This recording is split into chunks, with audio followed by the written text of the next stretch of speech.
My name's Hetain Patel. I'm an artist, and I'm also the director of this film, Don't Look at the Finger. So this film starts with our protagonists, a man and a woman who are about to get married, an African couple. And it's set up as an arranged marriage, so they haven't met before. And once we arrive in the church, we realise that the couple, maybe even some of the family members, are deaf. There's the very physical signed vows, which makes promises to each other, and then they come together to start another part of the ceremony, which looks and feels a bit like the ritualistic part of their signing their vows, but then becomes more physical, and this gestural behaviour between them breaks out into a fight. This is them going full out. This is them physically speaking at their top volume in the way that they can express themselves. So it's almost like going towards a truth of who they are, of their bodies, that they can only do in relation to one another. Both signed languages and Kung Fu martial arts are really important in this work. And for me, that stems from my always looking for ways for the body to communicate more, both linguistically, but also something beyond language. Like a lot of my work, it starts autobiographically. So I'm interested in looking at how you might connect minority cultures or cultures that might have been marginalized with something that is big in pop culture and recognizable, such as Hollywood. When I used to watch films as a kid on TV, Hollywood was always the place for escapism. Culturally, it was something that was a connection point between me and all the other kids at school. When I grew up, I was the only brown guy in the class sort of thing, but we still had the same connection to these things at the movies. They were to do with identity, or they were to do with being a man, or they were to do with love, or whatever they were. So it felt like Hollywood was this kind of pop culture connection point that I could share with all the other kids at school. So the themes in the work are about identity, about freedom, about equality. I'm interested in how it feels to make an assumption about something or someone and then have that upturned. I always enjoy when it happens to me. Even just looking at the Afro-Caribbean cast in the film, kind of assumptions we might make about blackness or Africanness or whatever it might be. I'm not planning to subtitle the film, so I'm aware that a deaf audience will have more access to that language than a hearing audience or an audience that doesn't understand those languages. Because the deaf audience also don't have access to, let's say, the music soundtrack or the sound foley. And so I'm interested in, that different people will have access to different parts of the film, but also the parts that you don't have access to, there's plenty of other signifiers for you to try to understand what's going on. I want an audience to, let's say if it's a hearing audience, to come towards the film, to try to figure something out. The predecessor to this film is called The Jump. It's an Indian family, it's actually my family, filmed at my grandmother's house, and it connects again to Hollywood through almost restaging the scene from a Spider-Man film. This kind of long, slow motion Spider-Man jump with this intricate costume that I've made. And we're going to have these films installed in the same spaces together.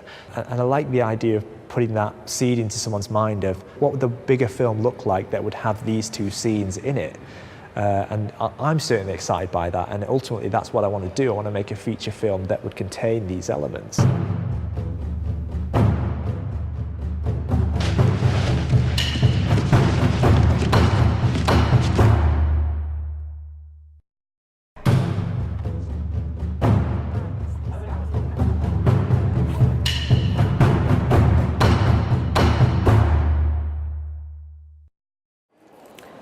My name is Louise.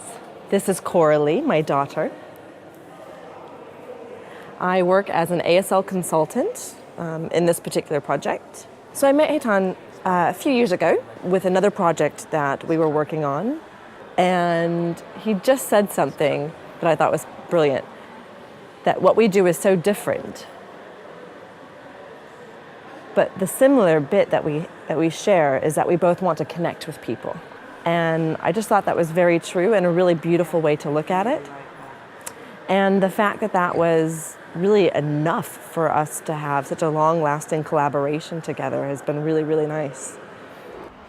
So it's really about that. It's not about the fact that I'm interested in Kung Fu or in pop culture or anything like that.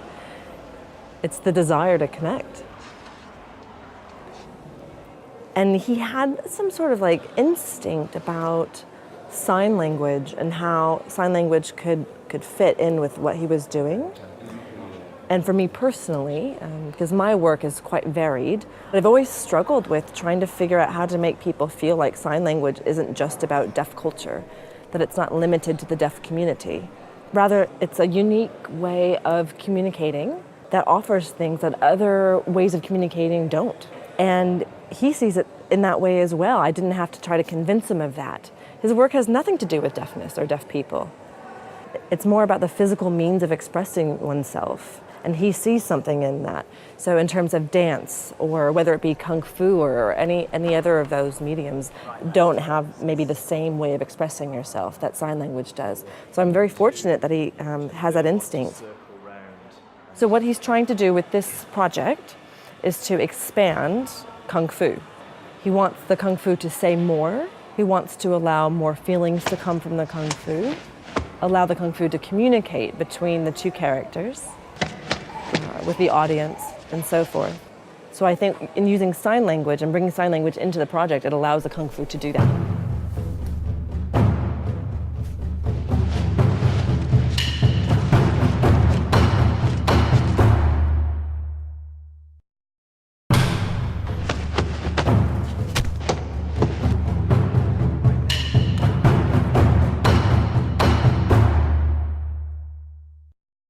My name is Tiago.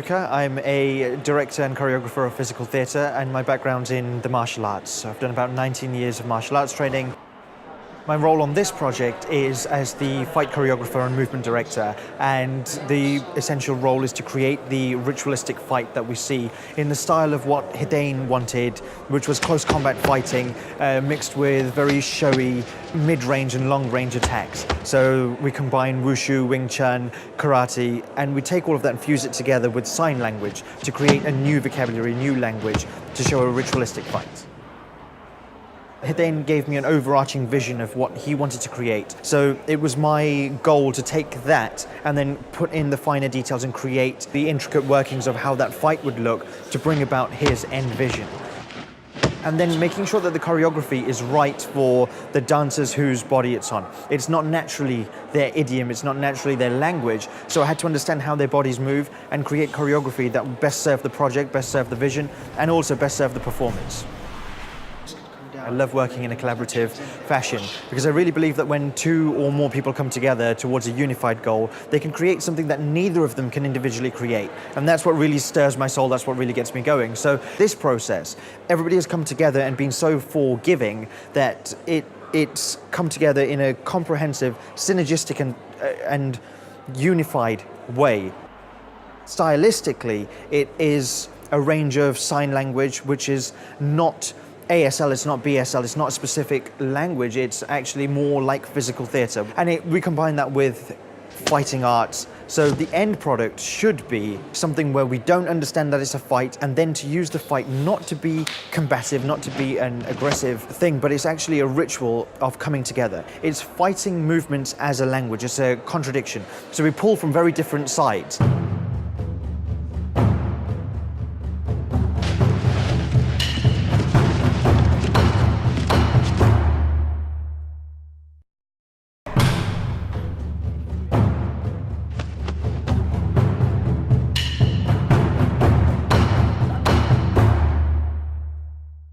My name is Holly Waddington and I'm the costume designer of Don't Look at the Finger. So Hetain and I started a long time ago looking at Japanese fashion designers like Izumiyaki, Comme des Garçons, Yohei Yamamoto, but also we looked at Japanese samurai costumes, particularly the sort of fencing gear that they wore for rehearsals. From that sort of initial image sourcing, brainstorming ideas, we then needed to sort of get into fabric and start actually exploring some ideas. It was a simple exercise in just getting clothes that exist, real clothes, and hacking them up and seeing what happens if you split the skirt and wrap it around the shoulders. We learned very quickly that we could take quite an ordinary dress and make something quite Japanesey through a few simple cuts and a few simple folds, and that's because in Japanese culture it's all about folding and there being a distinct space between the body and the cloth, and that just happened very naturally. The print on these costumes is really key. There's a really fascinating history of these Dutch wax prints that Hetain and I really enjoyed exploring. Also, there's a theatricality to the costumes in the way that they operate, so they transform from being one thing into something completely radically different, and that involves the sort of devices that are used by puppet makers, which is why Kate Whitehead, who made the costumes, is predominantly a puppet maker. She has really been instrumental in finding technical ways to make the things which transform. One of the rules of these transformations was that we shouldn't have other costumes laid on, and I was concerned that we would end up with these quite mean dresses with not enough fabric to create the kind of wumpa that we wanted. And actually, I was wrong. As soon as we started chopping into these dresses, there's an enormous amount of fabric as soon as you release it. The other thing is, I mean, you want everything to be done by Kate and I will be keeping a very close eye on those costumes, and we'll have to arrange the shoot. This is very unusual, in such a way that will be very much determined by the various sequence of costume changes that have to happen.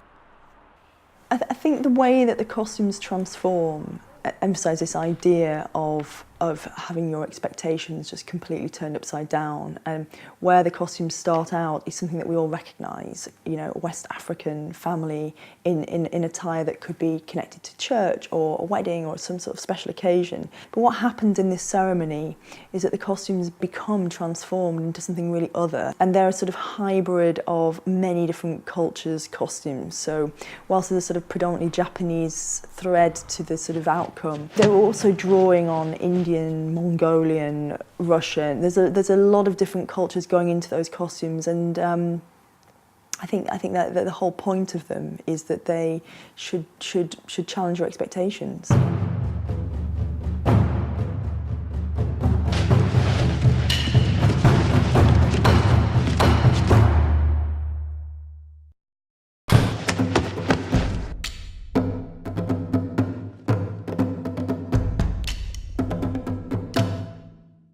My name's Amy May, I'm a composer and a musician, and I'm constructing the music for the film. We started the whole thing with a dialogue between me and Hetain, listening to different pieces of music, from crazy Mongolian folk music to the Hans Zimmer soundtracks and Crouching Tiger, Hidden Dragon, and we took lots of those influences and we kind of started building a patchwork of the kind of sounds that we both wanted to hear.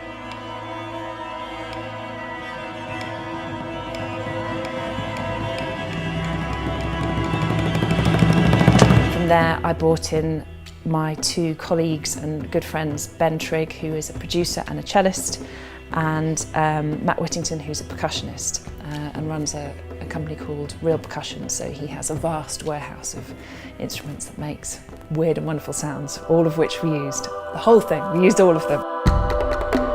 And we started piecing together different sections. And at the minute, we're just recording lots of strings.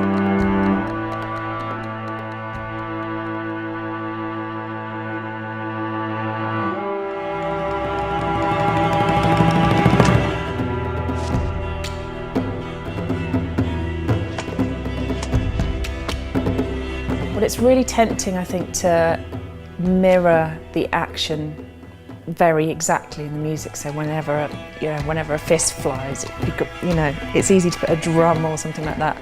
But I think that also takes away from the action of the film. There's a big choral element, so it's a big female choir and a very large string section. My friend Hannah is playing a Chinese wooden flute at the end. There's lots of Yo-Yo Ma style solo cello, which is very improvised. We've also used the cello and the viola to do a kind of driving Mongolian rhythm through it. So lots of different elements and different ways of using instruments. It's a very short amount of time to write a lot of music, and I've been very ambitious in the sounds that I want to get, because it's all real percussion, nothing's been programmed, real strings, different technology, using different geographical locations. So we've worked from 3 studios to do this. So constructing it all is challenging.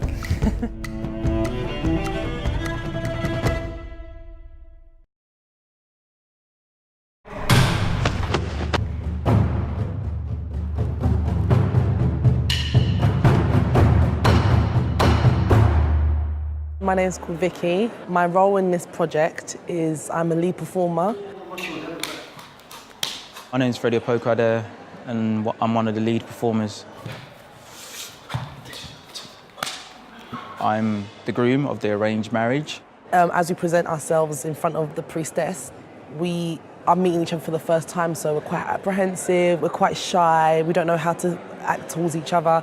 And then as we start to understand and uncover each other's personalities and characters, the way we communicate is out of the extraordinary, basically. It's explosive. Expect the unexpected. When we're doing the sequences, the kung fu sequences, which is very physical, and then we come to the other side, which is trying to go through the intentions of the sign language. It's physically tiring because you're really having to process the physical dialogue as well as the verbal dialogue. Our form of communication is not only through signing, it's done through martial arts, so kung fu, different styles, different forms. As you as an individual and the communication with your wife-to-be, we're still refining that, but I think the more we have the parts, like this week we're having the first template of the costume coming in, so that also gives another kind of persona. I'm already married, so I'm trying to bring some of those actual experiences as well. You've got to bring yourself as a person because that's what's going to convey. For me personally, when it comes to performing, it's a journey of understanding who the character is. I like to think that there's just as much time as we have in rehearsals. I put as much time at home or outside of the rehearsals into the character and making sure that I understand just the mindset, just to understand what it feels to be a different person. And in a sense, it has to be different to who I am because otherwise it just becomes like I'm just doing me. Well, I've got to say, just learning another vocabulary, another body design is really interesting to know what that conveys and what story that's telling and all that kind of history and knowledge that Chirag takes us through. You kind of go, oh, this is what this means. So I'm not just trying to look like as if I can fight. The implicit language is something I'm really interested in. I want it to be quite challenging for the audience to think, okay, where are we going with this? How do we get from A to B? But at the same time, the way it's being uncovered is going to be like, oh my gosh, this is okay. And the emotion that comes from the audience is basically how we're feeling as characters in a different way.